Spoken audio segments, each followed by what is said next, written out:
Senhoras e senhores, muito bom dia a todos e obrigado por aguardarem. Sejam bem-vindos à teleconferência da Marisa para a discussão dos resultados referentes ao segundo trimestre de 2021. Informamos que este evento está sendo gravado e está disponível no site de RI da Marisa e que todos os participantes estarão apenas ouvindo a teleconferência durante a apresentação da companhia.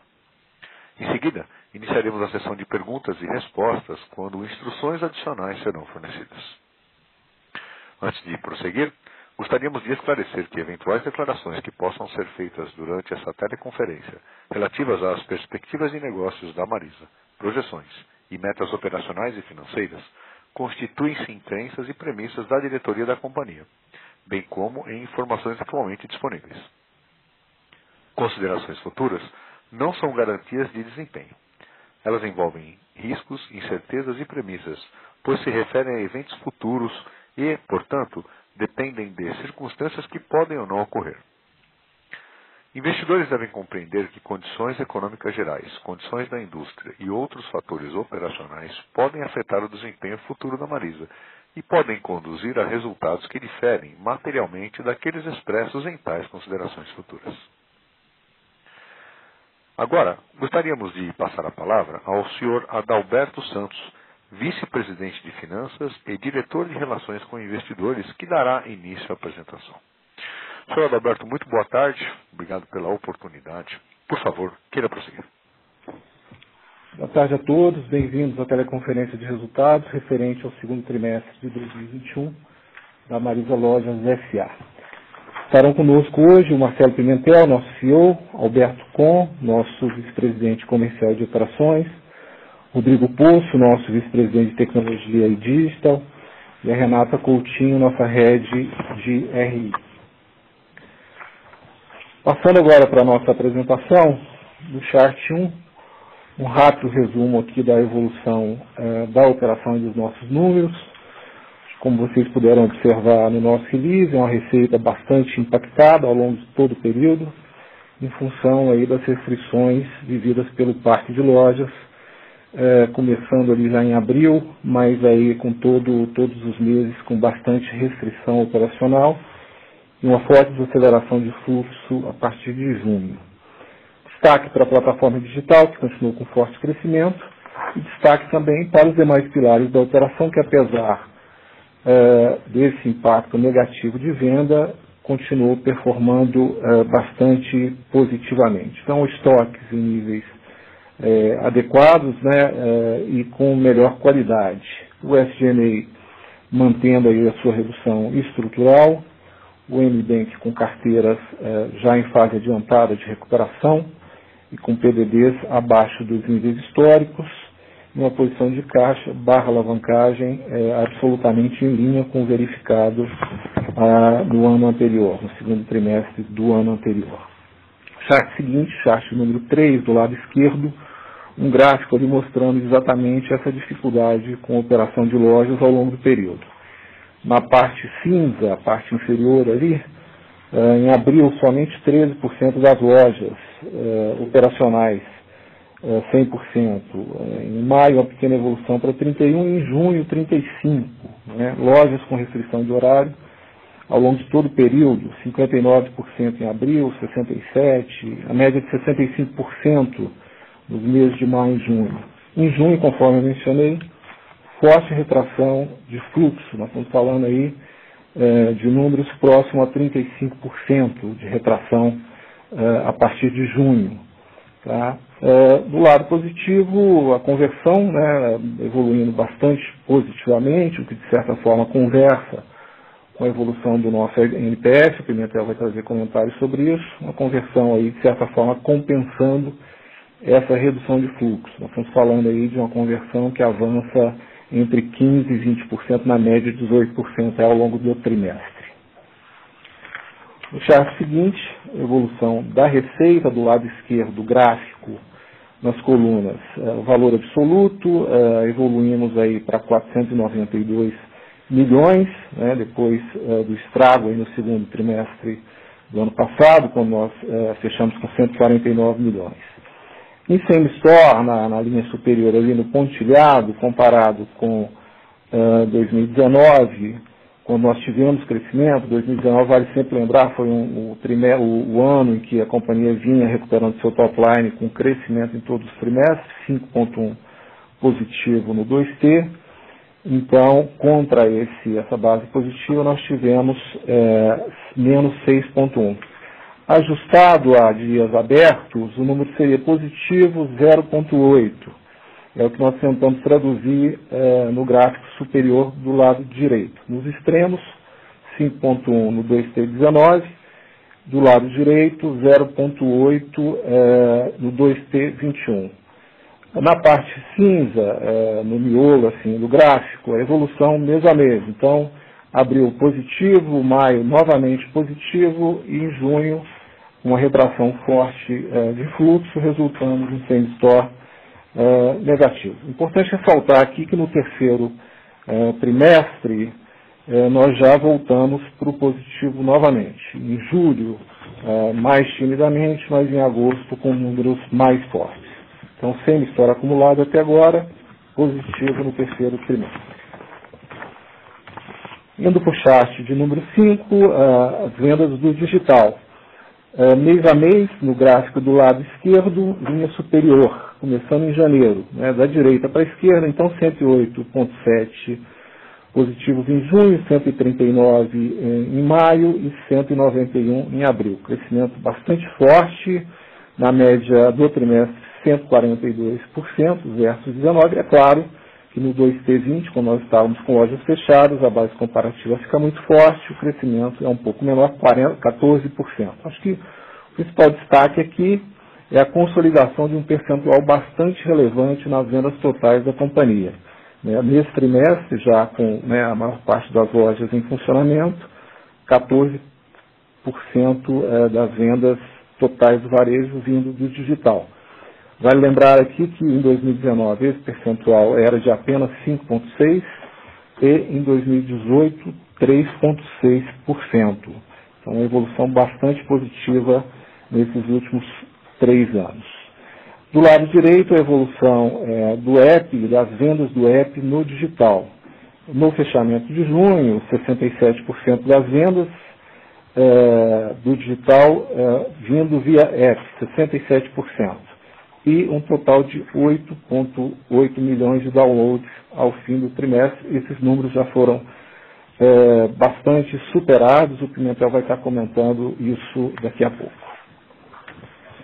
Na página seguinte, a margem bruta e o lucro bruto, a evolução positiva, principalmente quando comparado mês a mês contra o 2T de 19. É claro que as margens de 20 foram bastante pressionadas em função da necessidade de manutenção de estoques em níveis adequados, então não são uma base comparável adequada, mas acho que o bom número aqui é efetivamente junho de 19 contra junho de 20. Vocês veem aí um começo de recuperação já bastante forte de margem, praticamente 3 pontos percentuais.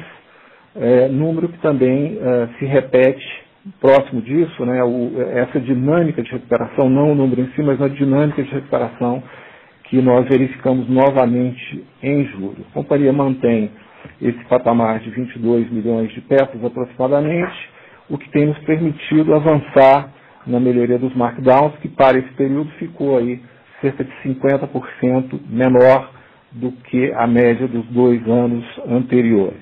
Então, uma evolução bastante positiva que, conforme eu já mencionei, deriva tanto desse nível mais adequado quanto da melhor qualidade dos estoques. No chart seguinte, a evolução do SG&A, quebrado por despesas com vendas e despesas administrativas. Na parte superior, as despesas com vendas, parte de colunas, valor absoluto, fechamos com 201 milhões, comparado com 2019, um ganho nominal importante, o que deriva das ações que a gente vem comentando com vocês aí nos últimos quartos, são ações de redução estrutural. Destaque aí no caso das despesas com vendas, para o projeto de eficiência operacional de lojas, além, é claro, do projeto de automação via RPAs e renegociação de todos os contratos. Na linha pontilhada, nós temos ali um indicador da despesa por metro quadrado, né, que em 4 anos ela cai de 547 para 529. Isso é um valor nominal, ele nos dá uma queda de aproximadamente 10%. Se nós corrigirmos aí pela inflação do período, nós vamos estar falando de uma queda de 20% em termos reais. Embaixo, no chart de baixo, a mesma análise, em valor absoluto 34 milhões contra 41 em 2019. Na pontilhada, uma queda de 133 por metro quadrado para 88. Isso é uma queda já relevante, 33%, mas que fica mais relevante ainda quando nós aplicamos aí a correção do número de 2017. Né? Ele sobe para 160, que nos dá uma queda 45% no GNI por metro quadrado da companhia. Também relacionado aí às ações de melhoria operacional, redesenho do EC, trabalho remoto e automação de processos via RPA. Acho que vale a pena aqui comentar o combinado. Né? O combinado é o SG&A, ele cai em termos reais de 820 para 620 por metro quadrado, que é uma redução de 25%.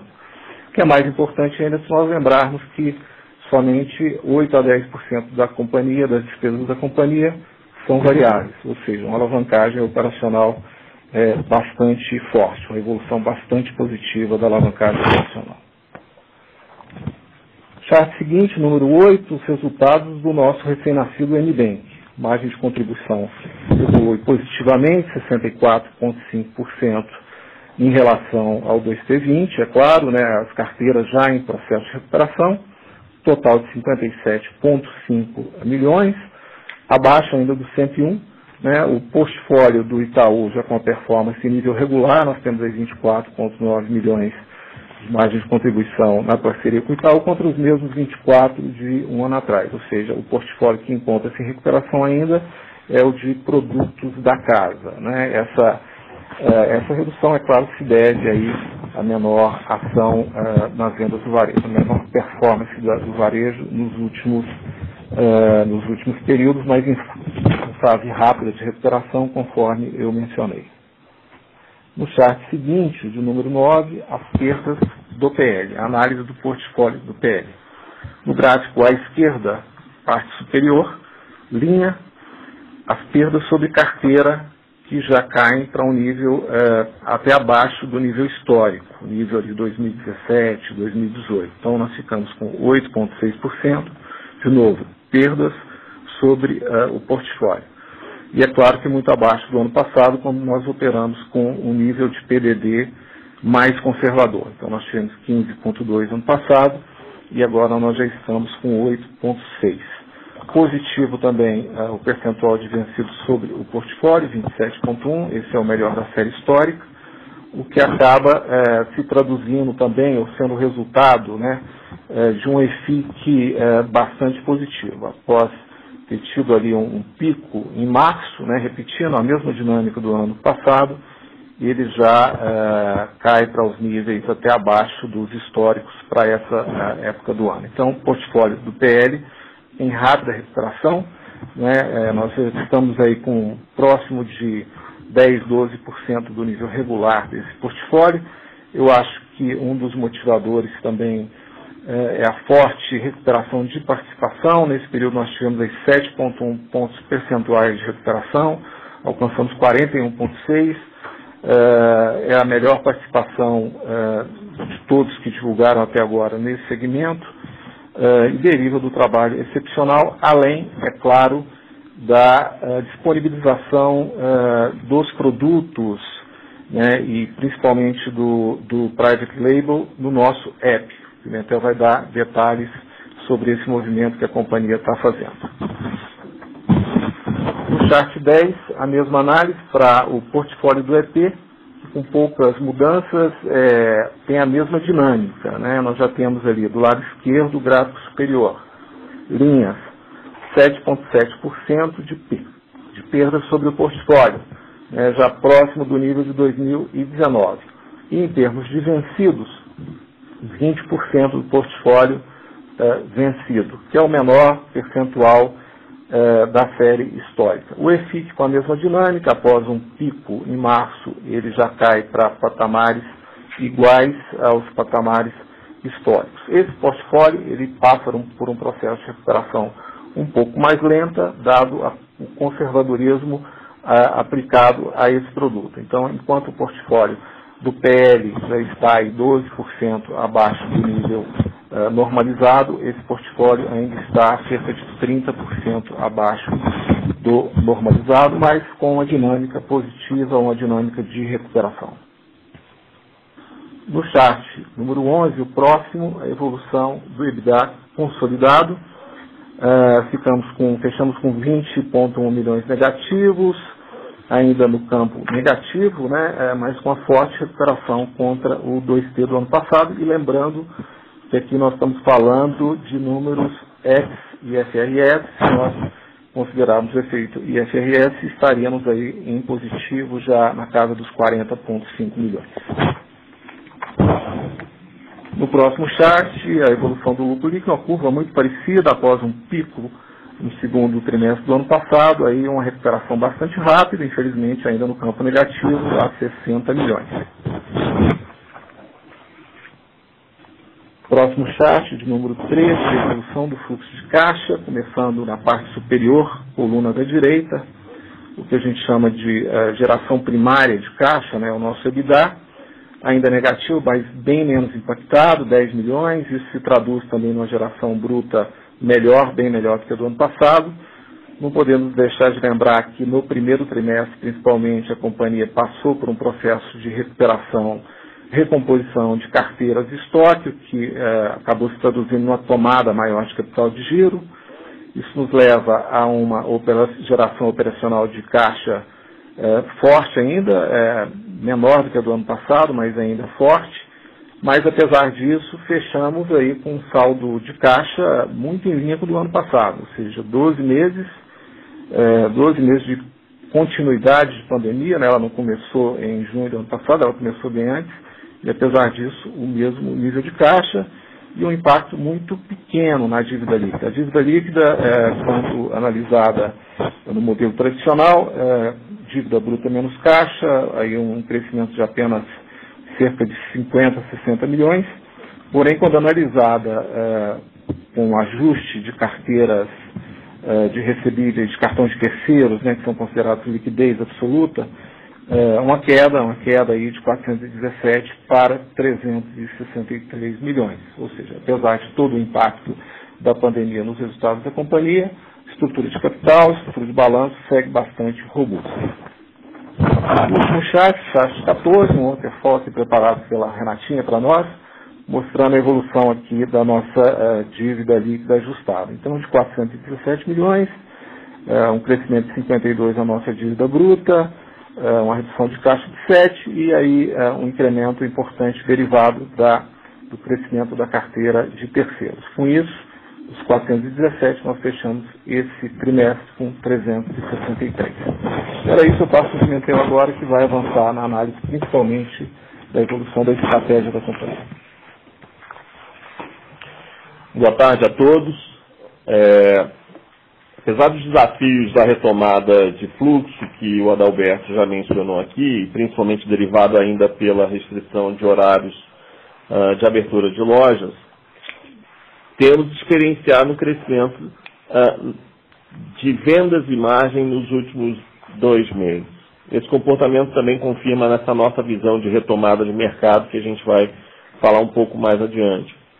Mas durante o segundo T, acho que o grande destaque foi a partir do dia 18 de abril, com a reabertura e principalmente a sazonalidade, a segunda sazonalidade principal para a Marisa, de Dia das Mães, onde tivemos o melhor Dia das Mães dos últimos 6 anos.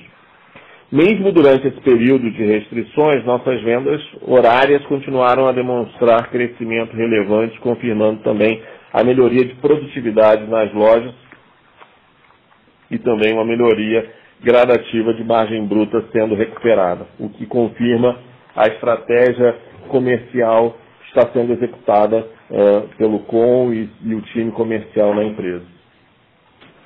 Mencionando os marcos estratégicos, O ponto relevante, o principal dado, foi a nomeação e promoção do nosso CDO, Rodrigo Poço, que está aqui conosco hoje, como mais uma demonstração do nosso comprometimento com a nossa estratégia digital para o futuro da organização.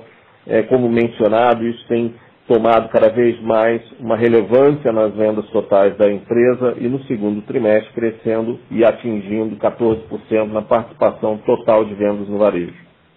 Nosso app continua se consolidando como a principal ferramenta da nossa plataforma da mulher.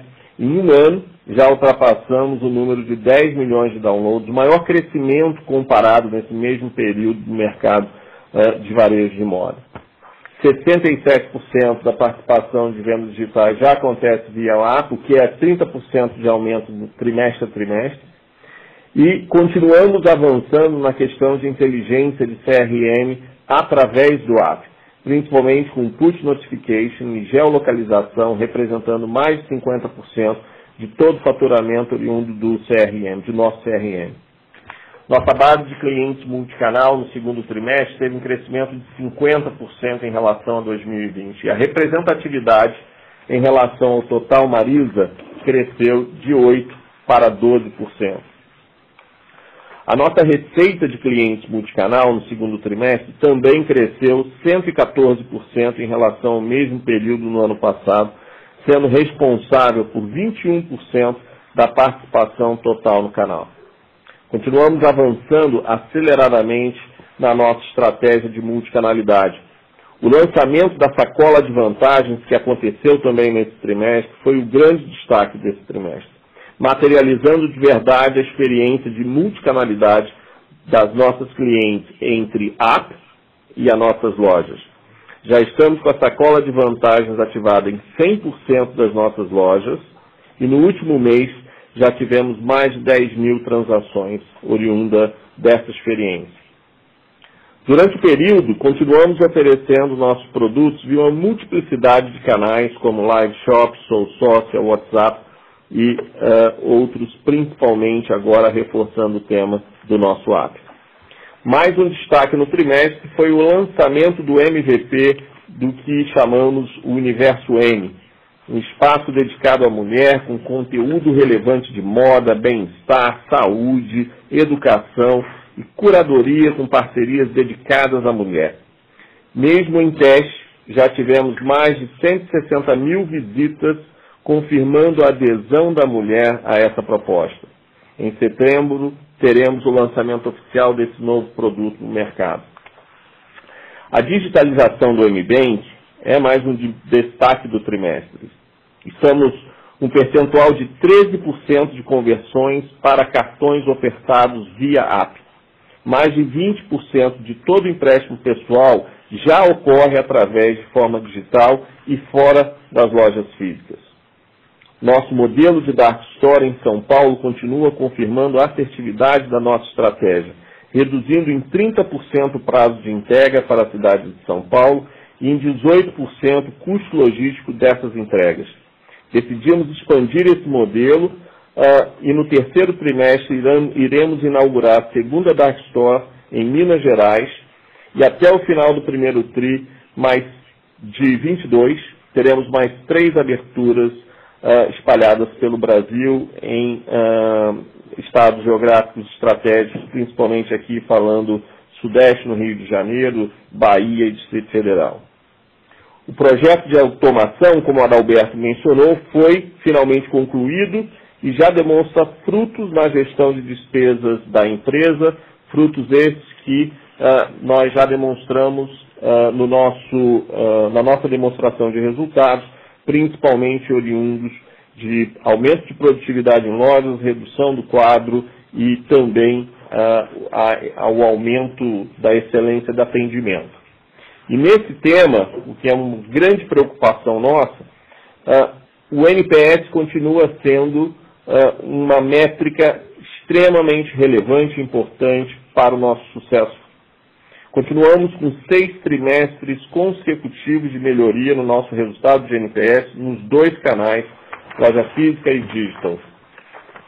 Os melhores destaques nós damos para a melhoria na percepção de produto, experiência de loja, agilidade nos caixas e também na experiência digital dos nossos clientes. Nesse tema, o destaque é para a experiência do digital na melhoria da percepção de valor de entrega de nossos produtos, tanto no Clique Retire, nas lojas, e também para a entrega domiciliar. Coroando todo esse trabalho que tem sido feito pelo time, nós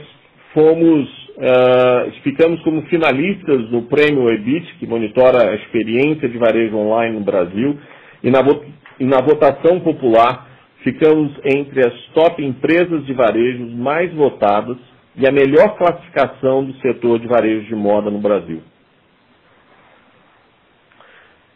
Olhando para as perspectivas de 2021, apesar dos desafios macroeconômicos, acreditamos que a aceleração do programa de vacinação nacional irá contribuir favoravelmente com a retomada do varejo.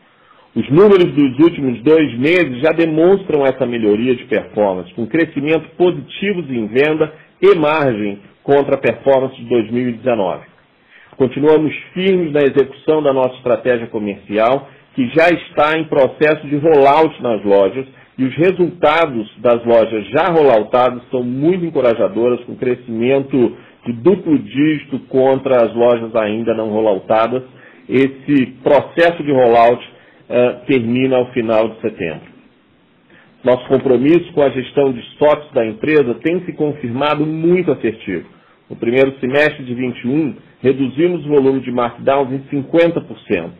Tivemos a oportunidade de trazer um maior nível de novidade de produto para os nossos clientes, e isso, apesar dos desafios da pandemia, nos proporcionou a possibilidade de uma pequena melhora de margem bruta da empresa comparada ao 12T de 19 e, obviamente, em bases não comparáveis, significante melhora em relação ao 2T de 20. Com a retomada das vendas e a ótima gestão de despesas da empresa, vemos a possibilidade de uma alavancagem operacional muito importante para o segundo semestre, e isso, consequentemente, no nosso resultado.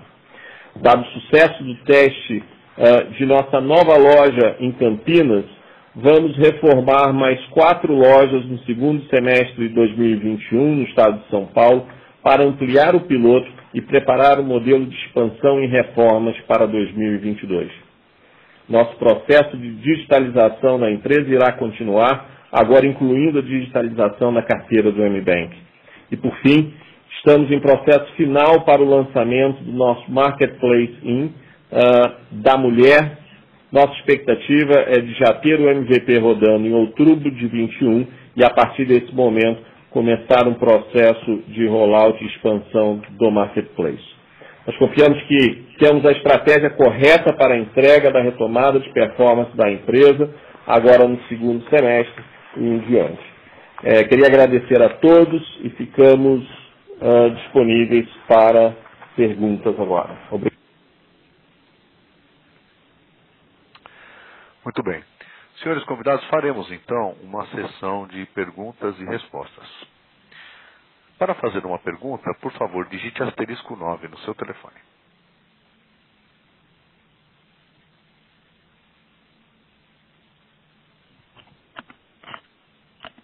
Muito bem. A primeira pergunta é do Renan, do Bradesco BBI. Renan, boa tarde. Boa tarde. Oi, eu queria entender melhor entender melhor sobre essa margem bruta, especialmente o que houve em junho, que puxou o trimestre para baixo. E além disso, eu também queria saber como é que vocês acham que essa margem deve evoluir considerando as metas de longo prazo da empresa. Renan, é Adalberto falando. Acho que teve uma confusãozinha. Junho já foi para cima, né? Junho nós já tivemos um ganho de quase 3 pontos percentuais na margem. Você tem ali um pouco para baixo em abril. Isso se deve aí ao exercício do time para manter os estoques equilibrados, num cenário aí de várias lojas fechadas, a grande maioria do parque fechado em abril, né? E você que tinha começado um processo de recomposição de estoques ali no primeiro trimestre, tem que, de certa forma, trabalhar uma política comercial mais agressiva para não deixar esse estoque envelhecer. Mas em junho, repetindo, nós tivemos um ganho de praticamente 3 pontos percentuais. De novo, vou lembrar que julho, de novo, a mesma dinâmica, né? Não na mesma magnitude, mas, de novo, um ganho de margem bruta. A gente tem conversado com o mercado sobre essa dinâmica, expectativa futura, né? E a gente entende que rapidamente a companhia deve voltar com a tecnologia atual aplicada, né, que não utiliza RFID, que não utiliza centros de distribuição com SKUs e por aí fora, rapidamente a companhia deveria superar os 50% aí no curto prazo, tá bom? Tá bom, muito obrigado. Por nada.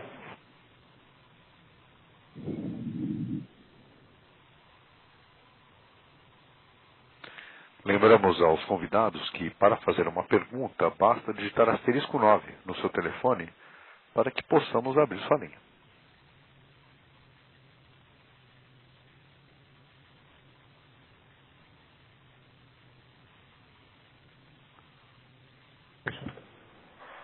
Marcelo, nós temos uma pergunta que veio por e-mail aqui do Roberto Barreto, referente a detalhar os investimentos de CAPEX esperado para os próximos anos.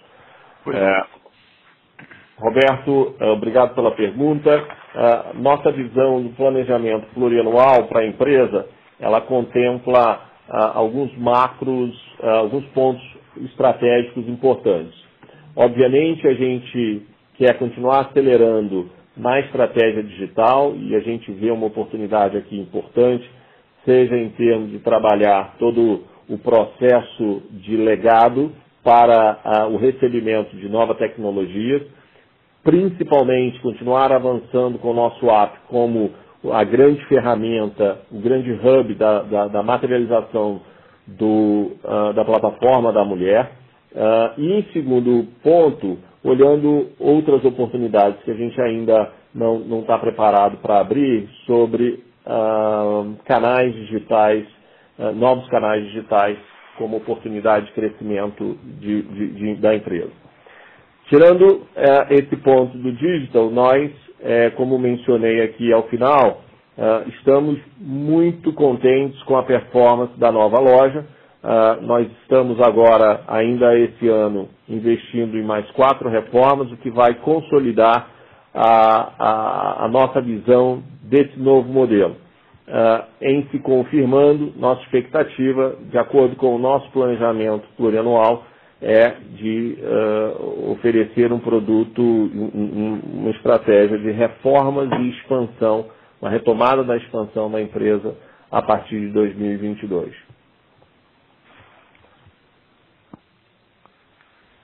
Muito bem.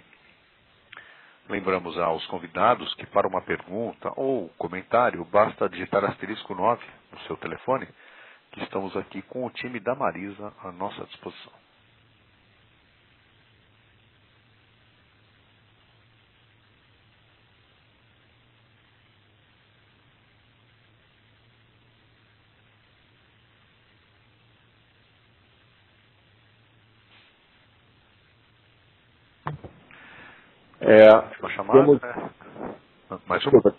Temos mais uma aqui do Pedro Siqueira, do Banco Safra, com relação à menção da queda de venda em junho e como é que estão as vendas para o terceiro trimestre. Pedro, como a gente já mencionou aqui, eu acho que experienciamos uma queda de same-store em junho, principalmente ali pós Dia das Mães, em maio, teve um arrefecimento no fluxo, mas como a gente mencionou, julho, já no final de junho, o mês de julho e o início de agosto, o que a gente tem visto é um crescimento significativo de same-store sales e também a melhoria da gestão de estoque, trazendo essa melhoria de venda com uma melhoria de margem. Então, a nossa expectativa com relação à performance no terceiro TRI, até o momento, é otimista, com crescimento tanto de venda e de margem.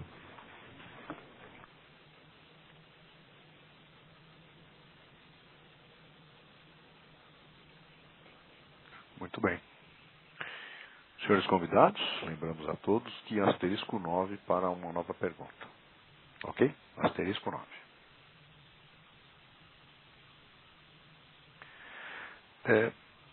Temos aqui o Carlos da 3R Investimentos.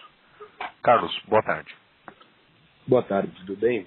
Vocês poderiam comentar um pouquinho sobre as estratégias de melhora da estrutura de capital que vocês citaram no Fato Relevante recentemente? Eu ia dar um pouco mais de cor para isso, por favor. Carlos Adalberto falando.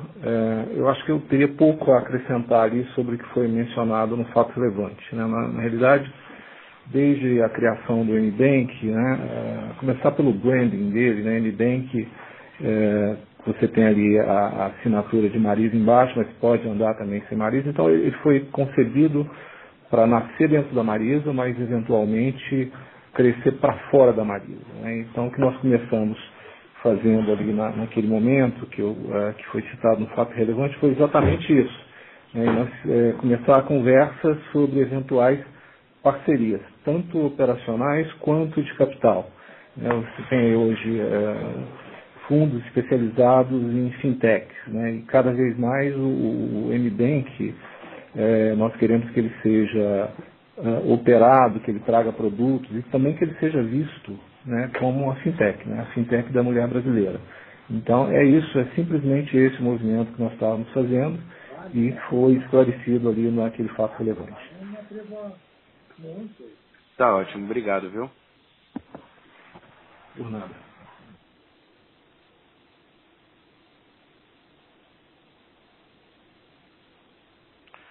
Senhores convidados, para uma pergunta, *9 no seu telefone, por favor.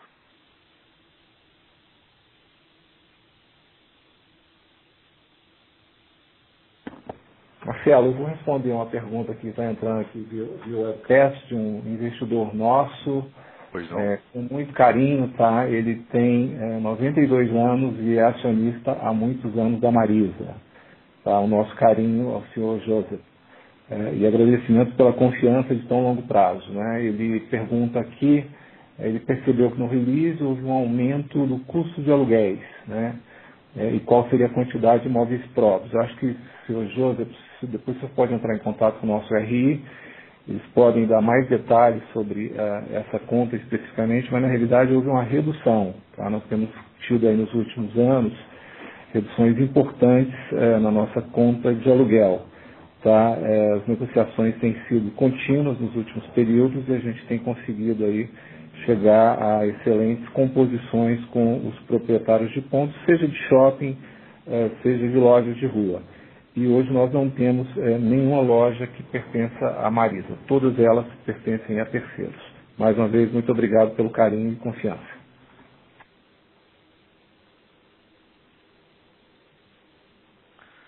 Muito bem. Senhores, mais alguma pergunta? *9, por favor.